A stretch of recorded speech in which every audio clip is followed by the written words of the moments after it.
पूरे ब्रह्मांड में वक्त के साथ कई परिवर्तन आए हैं, जिनमें से कुछ बदलावों को आप और हम भी महसूस करते हैं।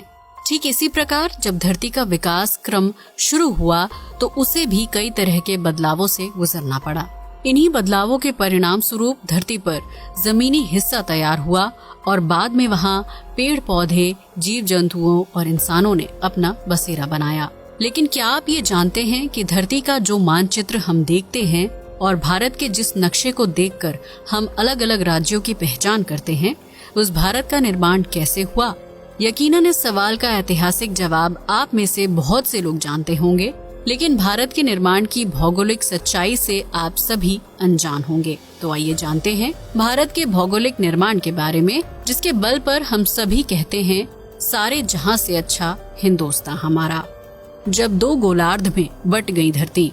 आज अगर हम विश्व के नक्शे पर नजर दौड़ाएं तो पाएंगे कि ये पूरी दुनिया दो गोलार्ध में बटी हुई है। भूमध्य रेखा ने धरती को उत्तरी और दक्षिणी गोलार्धों में बराबर विभाजित किया है, जहां विभिन्न देश बसे हुए हैं। उत्तरी गोलार्ध में विश्व की आधी से ज्यादा जनसंख्या निवास करती है, वहीं दक्षिणी गोलार्ध बेहद ठंडा और बर्फीला होने के कारण वीरान है। ऐसे में किसी के मन में भी ये सवाल आ सकता है कि धरती में प्रत्येक देश की इतनी सटीक भौगोलिक स्थिति आखिर किसने तैयार की और ये बदलाव कैसे संभव हुआ? धरती की भौगोलिक स्थिति को तैयार करने में सबसे बड़ा हाथ प्रकृति का है, जो दिन ब दिन अपने आप में परिवर्तन करती है और पृथ्वी को रहने लायक बनाती है। आज से लगभग 225 मिलियन साल पहले धरती का पूरा जमीनी भाग आपस में जुड़ा हुआ था, यानी उस समय एशिया और यूरोप का निर्माण नहीं हुआ था। धरती के उस बड़े भूभाग को पैंजिया के नाम से जाना गया। यही भूभाग बाद में टूटकर अलग हो गया और विभिन्न देशों के निर्माण की वजह बना। दरअसल जलवायु परिवर्तन के कारण धरती के दक्षिणी गोलार्ध में मौजूद एंटार्कटिक सर्किल में बर्फ पिघलने लगी, जिससे समुद्र का जल स्तर बढ़ने लगा और पैंजिया दो हिस्सों में बट गया। ये दोनों भाग अलग होकर एक दूसरे से विपरीत दिशा में आगे बढ़ने लगे और उत्तरी और दक्षिणी हिस्से में जाकर रुके।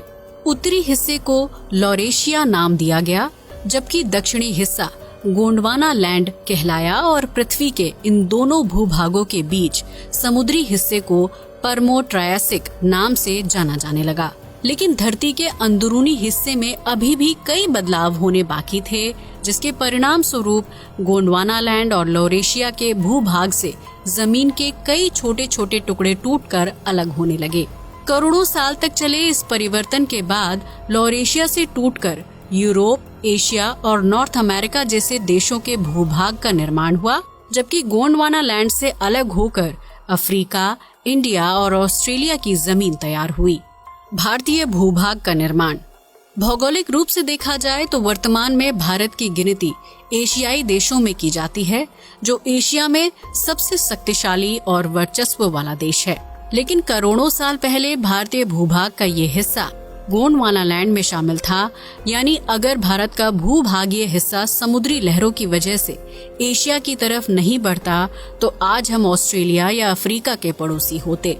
लेकिन गोंडवाना लैंड से अलग होने के बाद भारत की भूभागीय जमीन एशिया की तरफ बढ़ने लगी और लाखों साल का सफर तय करने के बाद लद्दाख से जा टकराई।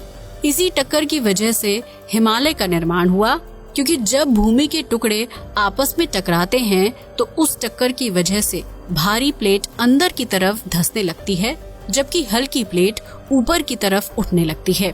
यही वजह है कि जब भारत का भूभाग लद्दाख से टकराया तो उस टक्कर की वजह से हल्की प्लेट्स ऊपरी तरफ उठने लगी, जिसकी वजह से हिमालय की पर्वत श्रृंखला और दुनिया की सबसे ऊंची चोटी माउंट एवरेस्ट का निर्माण हुआ। ऐसा बिल्कुल नहीं है कि पृथ्वी का विकास क्रम रुक गया है और आने वाले समय में हमें और बदलाव देखने को नहीं मिलेंगे, बल्कि पृथ्वी का विकास क्रम तो निरंतर चल रहा है, जिसे आप और हम घर बैठे महसूस नहीं कर सकते। वैज्ञानिक रिसर्च बताती है कि भारत के भूभाग की भारी प्लेट्स लगातार हिमालय की तरफ दब रही हैं, जिसकी वजह से हिमालय पर्वतमाला की ऊंचाई साल दर साल बढ़ती जा रही है। ऐसे में हम आज भले ही इन बदलावों को महसूस नहीं कर पा रहे हैं, लेकिन सालों बाद ये बदलाव धरती पर किसी बड़े विकास क्रम के लिए जिम्मेदार होगा। अब तो आप भी जान ही गए होंगे कि धरती का विकास क्रम कैसे काम करता है और इस क्रम के कारण भारत का निर्माण कैसे हुआ। अंतरिक्ष की तरह ही हमारी धरती और इसका भूभाग बहुत सारे रहस्यों और बदलावों का साक्षी रहा है। ऐसे में ये बदलाव निरंतर चलता रहेगा। भारत की ये भूभागीय निर्माण प्रक्रिया आपको कैसी लगी, हमें कमेंट बॉक्स में जरूर बताएं। आज के लिए बस इतना ही। वीडियो अच्छा लगा हो तो इसे लाइक और शेयर करें, साथ ही हमारे चैनल को भी सब्सक्राइब करें। जय हिंद दोस्तों।